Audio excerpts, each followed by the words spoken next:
안녕하세요. 오늘은 5월 19일 월요일이고 부활 제5주간입니다. 5주간 월요일이죠. 요한복음 14장 21절에서 26절이죠.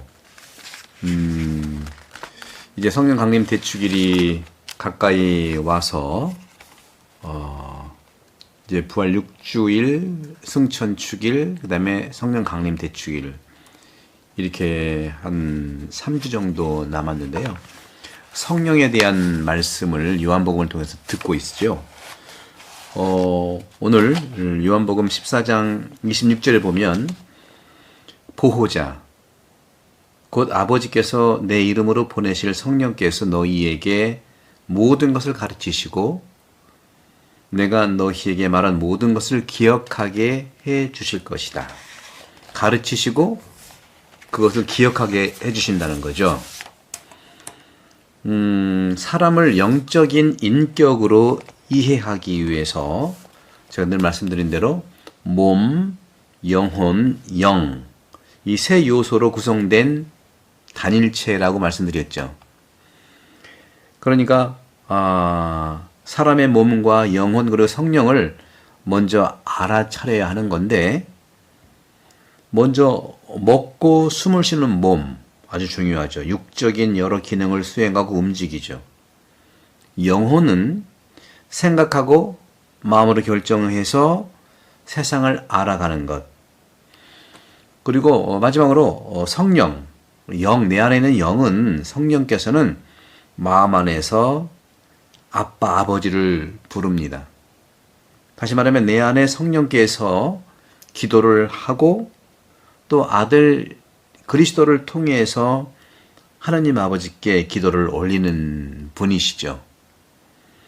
영적인 사람은 이처럼 수덕적인 삶에 관한 지성적 성찰을 공유하고 아름다운 모든 이야기의 담론들을 말할 수 있는 사람들로서 그 사람들을 위해서 기도하는 사람입니다.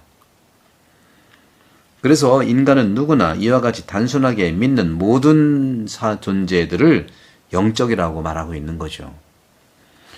보호자, 곧 아버지께서 예수님의 이름으로 보내실 성령께서 우리에게 모든 것을 가르치시고 예수님께서 우리에게 말한 모든 것을 기억하게 해준다는 거죠. 가르치시고 기억하게 해주실 것, 성령께서 그러신다는 거예요. 이걸 우리가 믿는 거예요.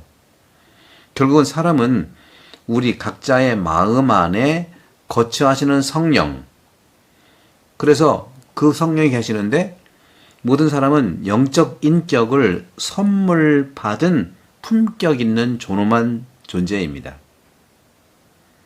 내 마음에, 즉 내 마음 안에 계신 성령께서 내 스스로가 영적 인격으로 살도록 늘 인스피레이션, 감도해 주시고 영감을 주시고 또 예수님의 가르침을 또 이해하고 또 알아차리게 하고 믿게 하는 것이죠. 그래서 저는 오늘 이 성령에 대한 말씀을 조금 더 구체적으로 해보고 싶은데요. 오늘 복음에서 성령께서 하느님께서 우리 안에 머무르시도록 준비해 주신 분이라고 말씀드렸습니다마는 성령께서는요, 하느님 거처의 준비자입니다. 예수님께서는요, 다른 유다죠, 다테오를 얘기합니다. 다른 유다에게 이렇게 답변을 해줘요. 유다의 질문에, 타데오의 질문에 답변해 주시는데, 주님께서는 왜 세상에는 나타내 보이지 않으시고, 저희 제자들에게만 나타내 보이시라 하십니까? 오늘 복음의 23절에 그렇게 다테오가 얘기를 합니다. 예수님께서는 이렇게 말씀하시죠. 예수님을 사랑하는 사람만이 오직 당신의 말씀과 계시를 지킬 거라고 말씀하세요. 그것은 믿음 안에서 동의하는 것이죠. 동의. 수락, 받아들임을 말합니다. 따라서 아버지만이 이 제자들을 사랑하실 수 있고 결국 사랑으로 아들의 관점에서 사랑으로 아들과 함께 하느님의 거처에 제자들의 자리를 마련한다는 겁니다. 고린도전서 15장 28절에 이렇게 말씀하고 있죠. 아버지는 모든 이 안에 모든 것이 되신다. 따라서 오늘 복음 23절에 아버지는 아들과 함께 제자들과 즉 우리와 임마누엘의 하느님이신 것이죠.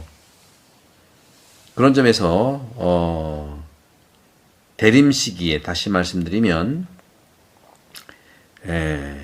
아버지께서는 아들과 함께 우리들 즉 제자들과 늘 같이 계시는 임마누엘의 하느님이시죠. 잔치에 머물고 거처하시기 위해서 오시는 하느님의 이런 신비는 대림적 성격을 가지고 있는 거죠. 대림적 기다림의 성격이고 그것은 이제 묵시록 3장 20절에서도 말하고 있는 거죠. 대림적 성격의 상징 비유로 말씀하고 있는 거죠. 바로 이것은 무엇보다도 탁월하고 총체적인 하느님의 약속 가운데 하나입니다. 그래서 고린도 후서 6장 16절, 또 에베소 3장 17절, 로마서 5장 5절에서 8장 11절, 거처하다라는 이 동사, 거처하다. 이 동사는 바오로 서간에서 넓은 주제로 많이 나타납니다. 거처하시다. 주님은 성령이시기 때문에 또 주인은 하느님 말씀이시기 때문에 그런 것이죠. 이처럼 우리는 성령께서 함께 하시는 이런 말씀들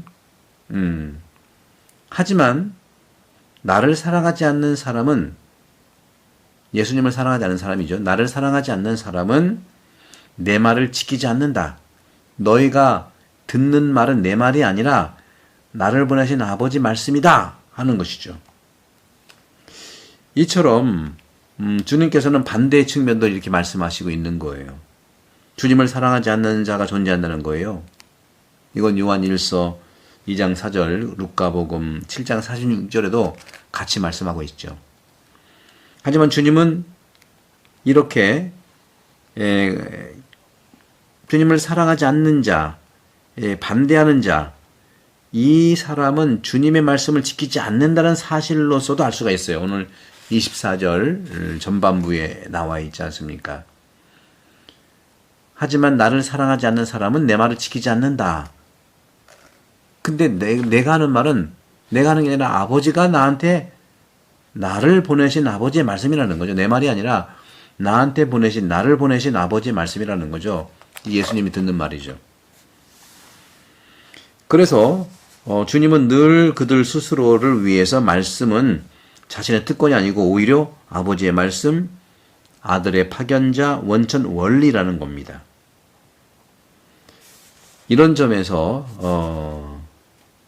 주님은 성령의 오심을 말씀하고 있으세요. 그런 점들을 쭉 보시면서 이제 성령 강림 대축이 3주 정도 남았는데 요한복음을 계속 읽으면서 우리는 성령 그는 누구이신가 하는 보호자, 협조자, 또 이해를 우리에게 해주시는 이해자 많이 말씀할 수가 있는 것이죠. 그런 점에서 주님께서 말씀하시는 이 14장 23절에서 그렇죠? 또 여기 나와 있는 것처럼 14장 23절에서 24절 이 말씀을 결론 삼아서 말씀드리면서 읽으면서 마무리하겠습니다. 다른 유다가 이제 물어보죠. 주님, 저희에게는 주님 자신을 드러내시고 세상에는 드러내지 않으시겠다니 무슨 까닭입니까? 하자 예수님께서 누구든지 나를 사랑하면 내 말을 지킨다. 그러면 내 아버지께서 그를 사랑하시고 우리가 그에게 가서 아버지에게 가서 그와 함께 살 거라는 거죠. 하지만 나를 사랑하지 않는 사람은 내 말을 지키지 않는다는 거예요. 너희가 듣는 말은 내 말이 아니라 나를 보내신 아버지의 말씀이라는 거죠. 사랑하는 우리 가톨릭 책방 교우 여러분, 아버지께서 나에게 주신 그 말을 우리도 살아갈 수 있는 그런 은총을 청합니다. 예수님을 사랑하면 예수님 말을 지키잖아요. 사랑하는 사람 말을 지키지 않습니까? 그러면 아버지께서도 나를 사랑하신다는 것이죠. 그리고 아버지에게 가서 아버지와 함께 산다는 겁니다. 참 이게 얼마나 함께 사는 것에 대한 말씀을 하고 있습니까? 하지만 반대로 지키지 않는 사람, 계속 제가 반복하는데요. 지키지 않는 사람은, 나를 사랑하지 않는 사람은 말을 지키지 않잖아요.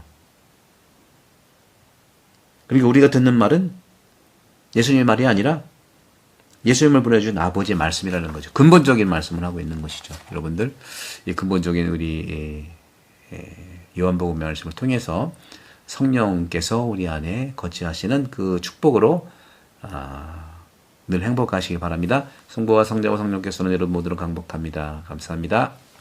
구독, 성경 부탁드립니다.